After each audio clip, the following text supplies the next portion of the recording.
सगळ्यांचा वेळ येतो, आपला आपला वेळ येतो आणि त्या वेळेपुरते लोक ते त्यांचं चांगलं काम करतात. पण तुम्ही जरी ॲव्हरेज लुकचे जरी असाल तरी तुम्ही पण अट्रॅक्टिव्ह दिसायला चालू होतात. तुमचे लुक्स तुमच्या परसिव्ड व्हॅल्यूला मॅच व्हायला स्टार्ट होतात आणि तुम्ही पण भारी दिसायला चालू होतात. म्हणून स्वतःला कमी समजू नका. काय बोलतो भाई, बरोबर की नाही? डेंजर आणि डेंजर लेवलचा माइंडसेट आहे बा. फिल्टर ठेवूच नका रे. अनफिल्टर्ड राहा आणि जगा. हा बघा, जोकला पण फिल्टर नाही ठेवत. एक रिसर्च आहे का, डॉक्टरने असंच रिसर्च केलं आहे की जे लोक मरायला आलेत त्यांना ते लोक विचारतात लाईफचे 3 हे काय पॉझिटिव्ह पॉईंट काय आणि 3 निगेटिव्ह पॉईंट काय लाईफला घेऊन. तर त्यातला एक रिग्रेट कॉमन होता भाई की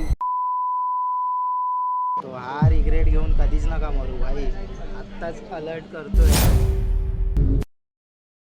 ही फिलॉसॉफी घेऊन चालणारे आपले श्री श्री श्री सुमित दवटे सर. 2 शब्द. अशी इंट्रो द्यायची होती.